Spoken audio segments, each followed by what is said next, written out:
Hello नमस्कार दोस्तों। स्वागत है आप सबका हमारी प्रिलिमिनरी 2020 रिवीजन सीरीज में, जिसमें हम देख रहे हैं अभी पॉलिटी। इससे पहले हम एनवायरनमेंट की कंप्लीट सीरीज कर चुके हैं, प्लेलिस्ट में आपको मिल जाएगी। और उसमें चैप्टर वाइज कवरेज है।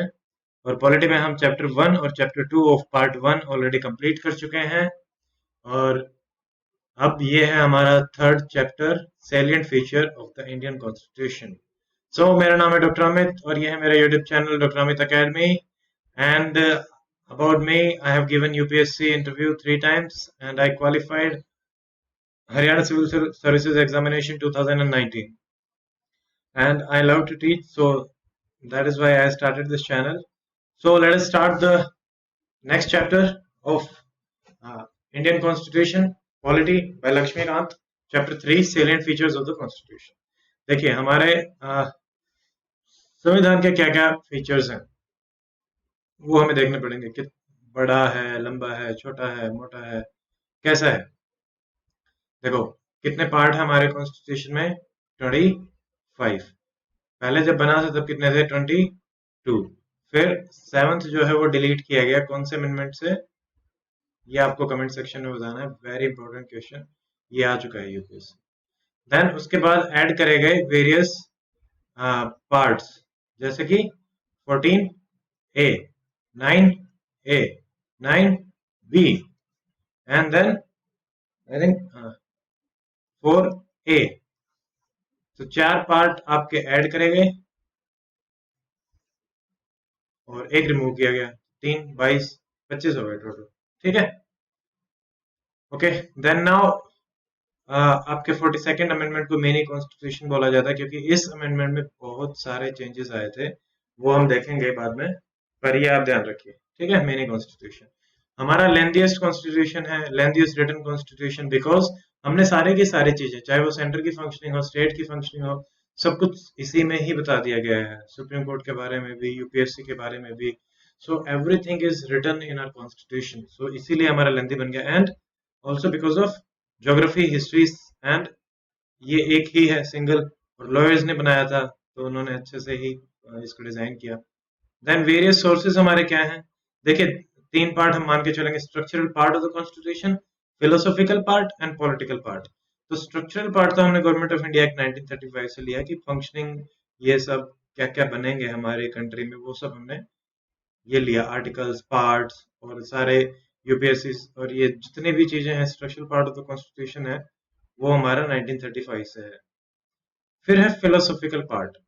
फिलोसॉफी इज अबाउट जो उसकी आत्मा सी होती है, बेस होता है जो उस कॉन्स्टिट्यूशन का, वो फिलोसॉफी हो गई। तो हमने फंडामेंटल राइट और डीपीएसपी आपकी फिलोसॉफी को बनाते हैं।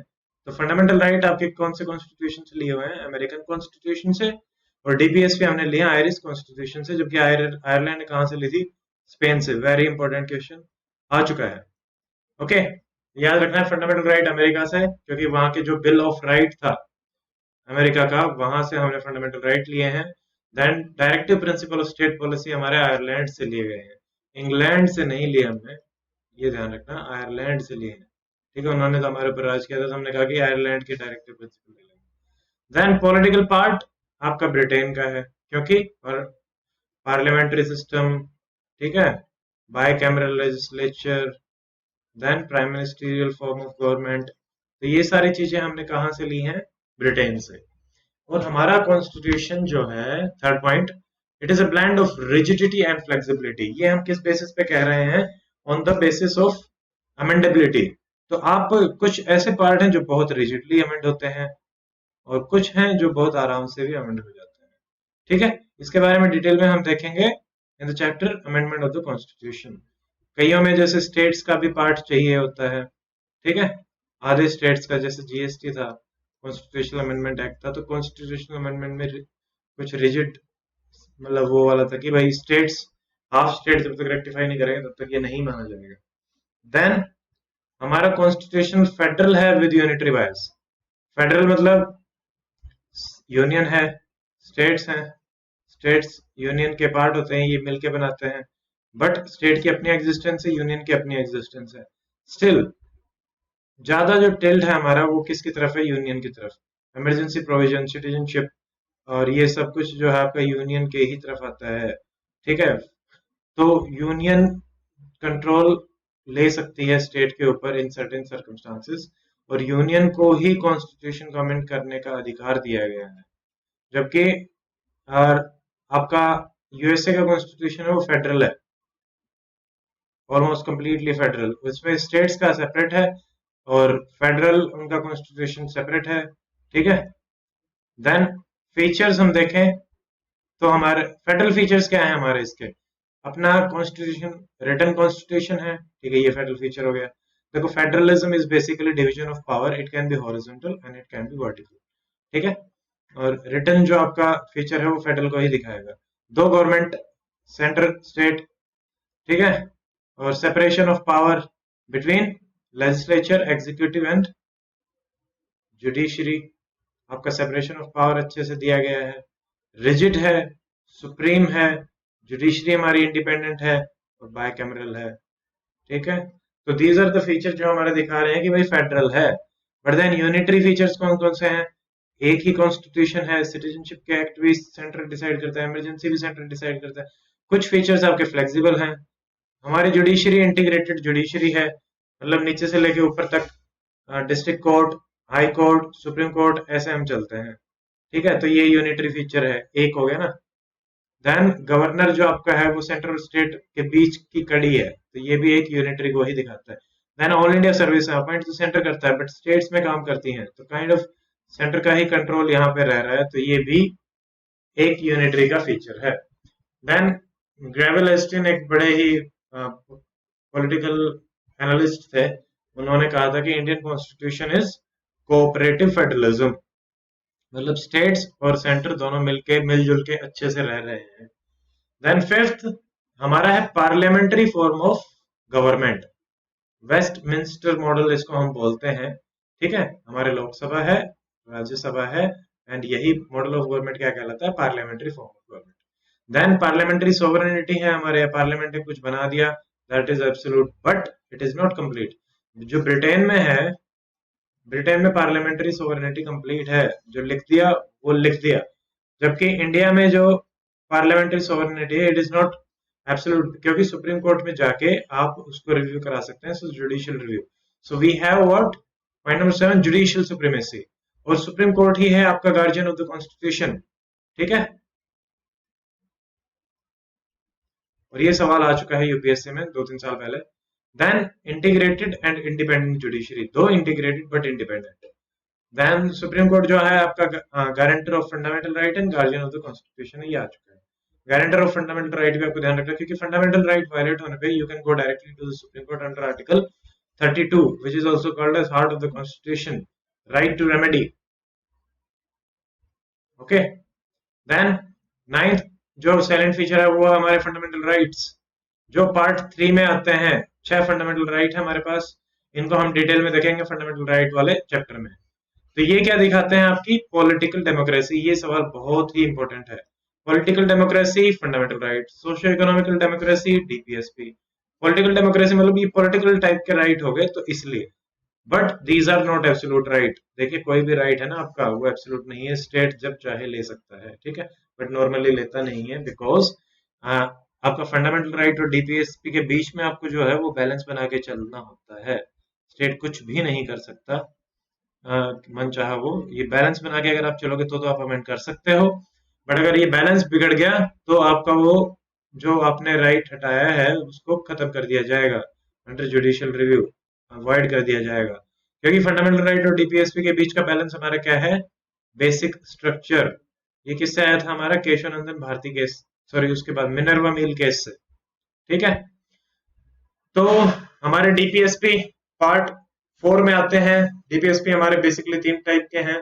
ये एब्सोल्यूट कोई डिवीजन नहीं है, मतलब कॉन्स्टिट्यूशनल डिवीजन नहीं है। ये डिवीजन हमने खुद अपनी सहूलियत के लिए बनाया, बट सवाल आते हैं। सोशलिस्ट, लिबरल और गांधीयन। गांधीयन में 5 आते हैं, लिबरल, सोशलिस्ट, ये हम डीपीएसपी वाले में अच्छे से देखेंगे। सोशियो इकोनॉमिक डेमोक्रेसी की बात करते हैं, मतलब equality, equal wages, good working condition, these kind of things, SC ST welfare, farmer welfare, agriculture ये सब बातें करेंगे। और वेलफेयर स्टेट दिखाते हैं आपका डीपीएस पे, ठीक है। और वेलफेयर स्टेट हमारा क्या है, एक बेसिक फीचर है। देन देखिए, ये हमने देखा था मिनरवा मिल में आपका क्या है, balance of fundamental right and DPSP basic feature. सवाल देखिए, सवाल आता है कि if which one of the following basic feature, fundamental right, DPSP, both, none. Please tell me in the comment section कि आंसर क्या होगा। At the end of the chapter I will tell the answer also. Then we have fundamental duties. तो आपके part 4A से add करी गई थी 11 duty, 10 एक बार में ऐड करी गई थी, 11वीं बाद में ऐड करी गई थी, ठीक है। और ये है आर्टिकल 15 1A के अंदर, और 11 जो है आपकी 42nd अमेंडमेंट से ऐड करी गई थी, ठीक है। ये आपकी fundamental duties. Then secular state, हमारा स्टेट सेकुलर है, मतलब रिलीजन और स्टेट के बीच में रिलेशन नहीं है। बट ऐसा नहीं है कि एब्सोल्युटली रिलेशन नहीं है, जो कि वेस्टर्न सेकुलरिज्म है, that is a negative concept. Indian secularism is a positive concept. मतलब यहाँ पे हम उनको कुछ पॉजिटिवली सपोर्ट भी कर सकते हैं काम कराने के लिए, मदरसाज को भी हम देते हैं, ट्रस्ट को भी हम डोनेशन देते हैं, सरकार देती है। बट आप उन पर टैक्स नहीं लगा सकते, उनकी प्रैक्टिसेस में वो नहीं कर सकते, इंटरफेयर नहीं कर सकते। बट अगर कुछ प्रैक्टिसेस जो पब्लिक हेल्थ और मोरालिटी के अगेंस्ट जाएंगी, उनमें आप जाके इंटरफेयर कर सकता है स्टेट, ठीक है। तो सेकुलर स्टेट आपके 14 15 16 और 25 से लेके 28 तक हमारे रिलीजन वाले जो राइट्स हैं, 29 23 44, जो कि यूनिफॉर्म सिविल कोड है, ठीक है। तो यूनिफॉर्म सिविल कोड भी अलग अलग रिलीजन में हम लेके आना चाह रहे हैं, तो it goes against the western concept of secularism, ठीक है, but not Indian concept.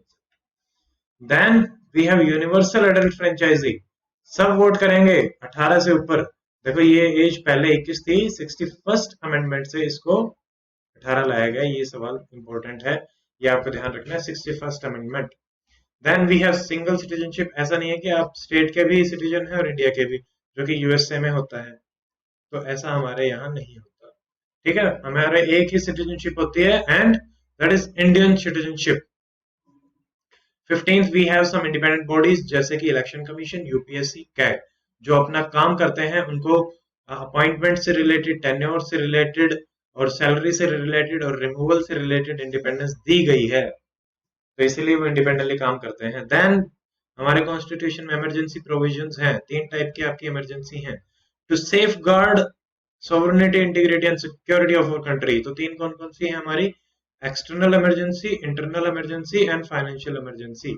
External 352, internal 56, financial 360, ठीक है। Then we have 3 tier of government. 3 tier मतलब, हाँ, पहले अपने सेंट्रल और स्टेट थे, फिर then 73rd and 74th amendment से हमने ऐड किए। ये बहुत ही इंपॉर्टेंट है, ये आपको याद ही रखना है।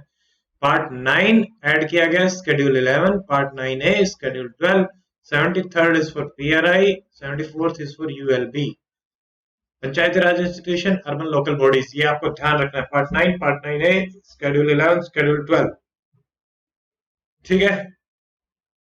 फिर कुछ और भी आर्टिकल्स हैं, ये हम देखेंगे आर्टिकल्स के साथ ही, ठीक है। देन अपना आता है आर्टिकल 50, ये याद रखना, it is about separation of power. Judiciary और एग्जीक्यूटिव की पावर्स अलग अलग हैं, ठीक है। लेजिस्लेशन और एग्जीक्यूटिव की पावर अलग अलग है, जुडिशरी और लेजिस्लेशन की पावर अलग अलग है, तो ये आपको ध्यान रखना है, ठीक है। फिर आर्टिकल 112 हमारा क्या है, budget, that is called as annual financial statement. फिर आर्टिकल 32 जो हमने देखा, heart of the constitution, same article अगर हाईकोर्ट में जाएगा तो वो कहलाता है article 226। Article 368 for constitutional amendment act, article 370 जो कि एबॉलिश हो चुका है, ठीक है। फिर यहाँ पे पेज नंबर इन पे टेबल दी गई है 3.10 एंड 11 पे, वो आप देख लेना। शेड्यूल 8 जिसमें हमारी लैंग्वेजेस हैं, रीजनल लैंग्वेजेस, ओके, इसमें हमारी 22 लैंग्वेजेस हैं, बट ध्यान रखना इंग्लिश जो है आपकी शेड्यूल 8 में नहीं है। ये सवाल पूछा जा सकता है, इट इज वेरी इंपॉर्टेंट, ध्यान रखना इंग्लिश नहीं है, ठीक है, शेड्यूल में। और कुछ शेड्यूल लैंग्वेज आपकी रीजनल लैंग्वेजेस भी होती हैं और अलग भी हो सकता है, जैसे इंग्लिश है, यहाँ पे नहीं है स्केड्यूल में, बट रीजनल लैंग्वेज है नॉर्थ ईस्ट में। इमरजेंसी प्रोविजंस आपके 1935 एक्ट से लिए गए हैं, ये चीज याद रखना। But there is a glitch here, गड्ढा है यूपीएससी का। Suspension of the fundamental right in the emergency is from Germany, ये आपको ध्यान रखना है। जो यूपीएससी के गड्ढे हैं, गड्ढों में आपको बहुत ही अच्छे से ध्यान रखना है कि क्या क्या कहाँ कहाँ पे गलती कराई जा सकती है। सो इमरजेंसी की प्रोविजन लिए गए हैं 1935 गवर्नमेंट ऑफ इंडिया एक्ट से, जबकि suspension is from Germany. Then आपके फंडामेंटल ड्यूटीज जो आते हैं, फंडामेंटल ड्यूटीज हमने ली हैं यूएसएसआर, ठीक है, basically ideals of the justice in preamble. फिर हमने लिबर्टी, इक्वालिटी, फ्रेटर्निटी कहां से लिया है? फ्रेंच। ओके, तो ये हमारा चैप्टर कंप्लीट होता है और अगला चैप्टर हम देखेंगे preamble. So if you like this video, please share and subscribe and see you in the next video. Till then, take care, goodbye, stay fit, stay healthy. Jai Hind, signing off.